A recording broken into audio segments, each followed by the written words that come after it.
আসসালামু আলাইকুম ওয়া রাহমাতুল্লাহ। প্রিয় দর্শক, জিকিরকে ইসলাম ধর্মের পবিত্র কাজ হিসেবে গণ্য করা হয়। জিকিরের মাধ্যমে ইসলাম ধর্মীয় লোকেরা আল্লাহ তাআলাকে স্মরণ করে থাকে। আল্লাহ রাব্বুল আলামিন তার বান্দাদের এতটাই ভালোবাসেন যে প্রতিটি মুহূর্তেই আমাদের সওয়াব অর্জন করার সুযোগ করে দিয়েছেন।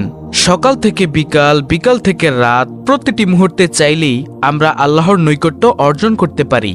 জিকির হলো সেই সেতু যার মাধ্যমে বান্দা আল্লাহর নিকটে আসতে পারে। জিকিরের সওয়াব অনেক অনেক বেশি। সুপ্রিয় ইসলামের আলোর দর্শক মণ্ডলী, আপনাদের কাছে আমার একটি অনুরোধ, আপনারা ভিডিওটি না টেনে শুরু থেকে শেষ পর্যন্ত দেখুন। কারণ আজকের ভিডিওতে যে 12টি দোয়া এবং জিকিরের কথা আমি আপনাদেরকে বলবো, সে দোয়া এবং জিকিরগুলো যদি আপনি অন্যান্য ফরজ আমল করার পাশাপাশি নিয়মিত পাঠ করতে পারেন মৃত্যুর আগ পর্যন্ত, কাজের ফাঁকে ফাঁকে অবসর সময়ে, তাহলে ইনশাআল্লাহ এর প্রতিদান হলো সরাসরি জান্নাত। জিকিরের ফজিলত, জিকিরের সওয়াব অনেক অনেক বেশি। তাহলে শেষ পর্যন্ত দেখুন কোন সেই 12টি দোয়া এবং জিকির। প্রিয় দর্শক, প্রথম নম্বরে যে জিকিরের কথা বলবো সেটা হলো খুবই পরিচিত শ্রেষ্ঠ 4টি জিকির। সুবহানাল্লাহ, আলহামদুলিল্লাহ, লা ইলাহা ইল্লাল্লাহ, আল্লাহু আকবার। সুবহানাল্লাহ। সুবহানাল্লাহ অর্থ হচ্ছে আল্লাহ তাআলা অতীব পবিত্র। যে ব্যক্তি সুবহানাল্লাহ সুবহানাল্লাহ জিকির করে তার প্রতি মহান রব্বুল আলামিন সন্তুষ্ট থাকেন। সুবহানাল্লাহ।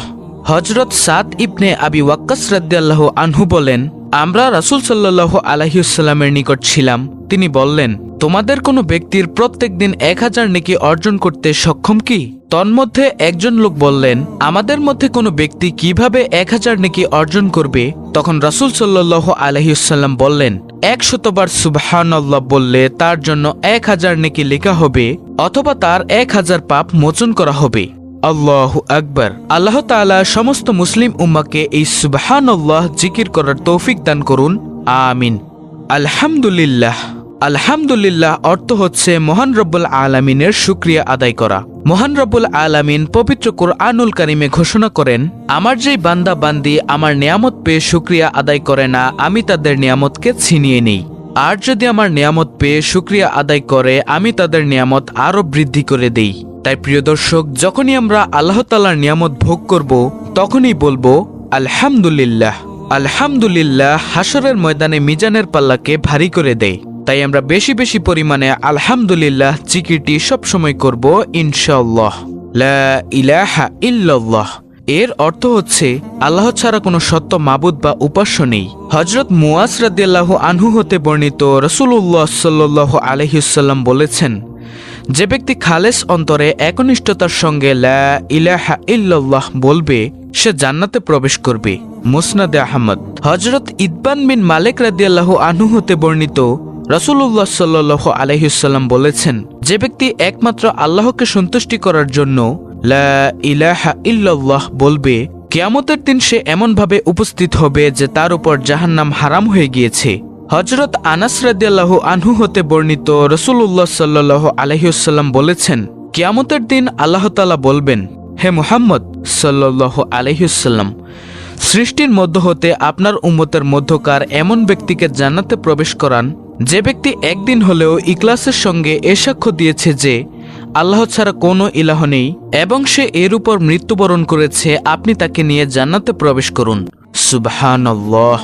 দর্শক, আমরা দেখতেই পেলাম যে লা ইলাহা ইল্লাল্লাহ এর ফজিলত কত মর্যাদা সম্পন্ন। আল্লাহ তাআলা আমাদেরকে এই লা ইলাহা ইল্লাল্লাহ বেশি বেশি বলার তৌফিক দান করুন, আমিন। তারপরে সর্বশেষ জিকির আল্লাহু আকবার। আল্লাহু আকবার মানে হলো আল্লাহ তাআলা সবচেয়ে বড়। যে ব্যক্তি আল্লাহ তাআলাকে সবচেয়ে বড় মানে তার দুনিয়াতেও কোনো টেনশন নেই, আখিরাতেও কোনো টেনশন নেই, মানে দুজাহানেই কোনো টেনশন নেই। মহান রব্বুল আলামিন তাকে মৃত্যুর পর জান্নাত দান করে তার প্রতিদান দিয়ে দিবেন। সুবহানাল্লাহ। প্রিয় দর্শক, আজকের ভিডিওর 12টি দোয়া এবং জিকিরের মধ্যে 1 নম্বরে হলো এই শ্রেষ্ঠ 4টি জিকির, যার ফজিলত সহকারে আমি আপনাদেরকে এতক্ষণ বলেছি। আপনারা প্রতিদিন চেষ্টা করবেন এই জিকিরগুলো করার জন্য যদি জান্নাত পেতে চান। প্রিয় দর্শক, দ্বিতীয় নম্বরে যে দোয়া এবং জিকিরের কথা বলবো সেটি হলো লা ইলাহা ইল্লা আনতা সুবহানাকা ইন্নী কুনতু মিনাজ জালিমিন। এর অর্থ হচ্ছে আপনি ব্যতীত আর কোনো উপাস্য নেই, আমি আপনার পবিত্রতা ঘোষণা করছি, অবশ্যই আমি পাপী। সূরা আল আম্বিয়া আয়াত নম্বর 87। প্রিয় দর্শক, এটি হচ্ছে দোয়া ইউনুস। মহান রব্বুল আলামিন এরশাদ করেছেন, আমি নবী ইউনুসের প্রার্থনা মঞ্জুর করেছি, তাকে দুঃখ থেকে মুক্তি দিয়েছি। অনুরূপভাবে যে মুমিনরা এই দোয়াটি পড়বে, আমি তাদেরও মুসিবত থেকে মুক্তি দিব। সুবহানাল্লাহ। প্রিয় দর্শক, আমরা সকলে অবশ্যই চেষ্টা করব বিপদ আপদে এই দোয়া এবং জিকিরটি করার জন্য। লা ইলাহা ইল্লা আনতা সুবহানাকা ইন্নী কুনতুম মিনাজ জালিমিন। 3 নম্বরে হলো আল্লাহুম্মা ইন্নী আসআলুকা আফিয়াহ। এর অর্থ হচ্ছে, হে আল্লাহ, আমি আপনার কাছে নিরাপত্তা ও সুস্থতা কামনা করছি। প্রিয় দর্শক, এই দোয়ার অর্থ শুনে নিশ্চয়ই আপনি বুঝতে পেরেছেন যে এর ফজিলত কতটুকু। অর্থাৎ আপনি যদি সুস্থ ও নিরাপদে থাকতে চান তাহলে এই দোয়াটি পড়ুন, আল্লাহুম্মা ইন্নী আসআলুকা আফিয়াহ। 4 নম্বর আমলটি হলো লা হাওলা ওয়ালা কুওয়াতা ইল্লা বিল্লাহ। এর অর্থ হচ্ছে, আল্লাহ ছাড়া কোনো ভরসা নেই বা কোনো ক্ষমতা বা শক্তি নেই, আল্লাহ ছাড়া পাপ মুক্তির কোনো পথ নেই, আল্লাহর সাহায্য ছাড়া ইবাদতের কোনো শক্তি নেই। যে ব্যক্তি লা হাওলা ওয়ালা কুওয়াতা ইল্লা বিল্লাহ পড়ে, আল্লাহ তাআলা তার 70 প্রকারের কষ্ট দূর করেন। এই 70টি কষ্টের মধ্যে সবচেয়ে ছোট কষ্ট হলো দরিদ্রতা। প্রিয় দর্শক, তাহলে বুঝতেই পারছেন এর ফজিলত কতটুকু। তাই আমরা অবশ্যই ইনশাআল্লাহ বেশি বেশি এই দোয়া এবং জিকিরটি করার চেষ্টা করব। 5 নম্বর আমলটি হলো সুবহানাল্লাহি ওয়া বিহামদিহি। এর অর্থ হলো, আল্লাহর প্রশংসা সহকারে তার পবিত্রতা ও মহিমা বর্ণনা করছি। যে ব্যক্তি দৈনিক 100 বার এই দোয়াটি বলবে, অর্থাৎ সুবহানাল্লাহি ওয়া বিহামদিহি, তার সমস্ত গুনাহ মাফ হবে, যদিও তা সমুদ্রের ফেনা পরিমাণ হয়। সুবহানাল্লাহ। 6 নম্বর আমলটি হলো সুবহানাল্লাহিল আজিম। প্রিয় দর্শক, এই বাক্যটি উচ্চারণ করতে অনেক হালকা, সুবহানাল্লাহিল আজিম, কিন্তু এর সওয়াব অনেক অনেক বেশি। তাই আমরা এই আমলটিও নিয়মিত করব ইনশাআল্লাহ। 7 নম্বর আমলটি হলো আস্তাগফিরুল্লাহ। এর অর্থ হচ্ছে, আমি আল্লাহর নিকট ক্ষমা প্রার্থনা করছি। প্রিয় দর্শক, আস্তাগফিরুল্লাহ এই জিকিরটির ফজিলত সম্পর্কে যদি আমি আপনাদেরকে এই ভিডিওর মধ্যে বলি, তাহলে সারাদিন রাত বলেও শেষ করা যাবে না, কারণ এর ফজিলত অনেক অনেক বেশি, যা অকল্পনীয়।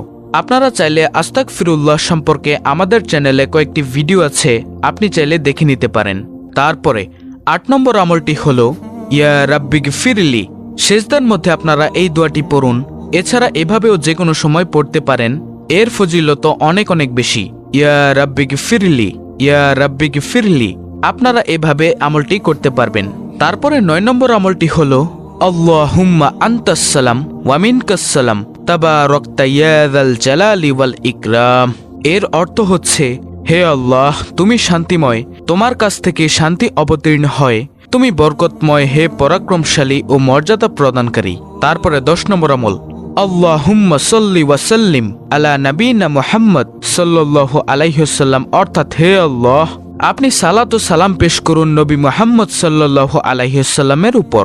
রাসূল সাল্লাল্লাহু আলাইহি ওয়াসাল্লাম বলেন, যে ব্যক্তি আমার উপর একবার দুরূদ পাঠ করবে, তাকে আল্লাহ তাআলা 3টি পুরস্কার দান করবেন। তার উপর 10 বার রহমত নাজিল করবেন, তার 10টি গুনাহ মাফ করে দিবেন, তার মর্যাদা 10 গুণ বৃদ্ধি করে দিবেন। তারপরে 11 নম্বরে আমলটি হলো হাসবুনাল্লাহু ওয়া নি'মাল ওয়াকিল। এর অর্থ হলো, মহান আল্লাহই আমাদের জন্য যথেষ্ট, তিনি কতই না উত্তম কর্মবিধানকারী, আমরা আল্লাহর উপরেই ভরসা করলাম। এই বাক্যটি উচ্চারণ করে মোনাজাতের মধ্যে দোয়া করলে দোয়া কবুল হবে। তারপরে সর্বশেষ 12 নম্বর আমলটি হলো আল্লাহুম্মা আইন্নি আলা যিকরিকা ওয়া শুকরিকা ওয়া হুসনি ইবাদাতিক। অর্থ, হে আল্লাহ, আপনার জিকির করতে, আপনার শুকরিয়া আদায় করতে এবং সুন্দরভাবে আপনার ইবাদত করতে আপনি আমাকে সাহায্য করুন। প্রিয় দর্শক, দেখুন কতই না সুন্দর একটি দোয়া। হে আল্লাহ, আপনার জিকির করতে, আপনার শুকরিয়া আদায় করতে এবং সুন্দরভাবে আপনার ইবাদত করতে আপনি আমাকে সাহায্য করুন। প্রিয় দর্শক, এই 12টি দোয়া এবং জিকির আমি আপনাদেরকে সংক্ষেপে আবারও বলে দিচ্ছি। নম্বর 1, শ্রেষ্ঠ 4টি জিকির সুবহানাল্লাহ, আলহামদুলিল্লাহ, লা ইলাহা ইল্লাল্লাহ, আল্লাহু আকবার। নম্বর 2, লা ইলাহা ইল্লা আনতা সুবহানাকা ইন্নী কুনতুম মিনাজ জালিমিন। নম্বর 3, আল্লাহুম্মা ইন্নী আসআলুকা আফিয়াহ। নম্বর 4, লা হাওলা ওয়ালা কুওয়াতা ইল্লা বিল্লাহ। নম্বর 5, সুবহানাল্লাহি ওয়া বিহামদিহি। নম্বর 6 সুবহানাল্লাহিল আজিম। নম্বর 7 আস্তাগফিরুল্লাহ। নম্বর 8 ইয়া রাব্বিগফিরলি। নম্বর 9 আল্লাহুম্মা আনতাস সালাম ওয়া মিনকাস সালাম তাবারাকতা ইয়া যাল জালালি ওয়াল ইকরাম। নম্বর 10 আল্লাহুম্মা সাল্লি ওয়া সাল্লিম আলা নাবিয়িনা মুহাম্মদ সাল্লাল্লাহু আলাইহি ওয়াসাল্লাম। নম্বর 11 হাসবুনাল্লাহু ওয়া নি'মাল ওয়াকিল। নম্বর 12 আল্লাহুম্মা আইন্নি আলা যিকরিকা ওয়া শুকরিকা ওয়া হুসনি ইবাদাতিক। আপনার এই জিকিরগুলো অন্যান্য ফরজ আমল করার পাশাপাশি নিয়মিত পাঠ করুন। যদি দোয়া এবং জিকিরগুলো নিয়মিত অব্যাহত রাখতে পারেন তাহলে আল্লাহ তাআলা আপনাদেরকে অবশ্যই জান্নাত দান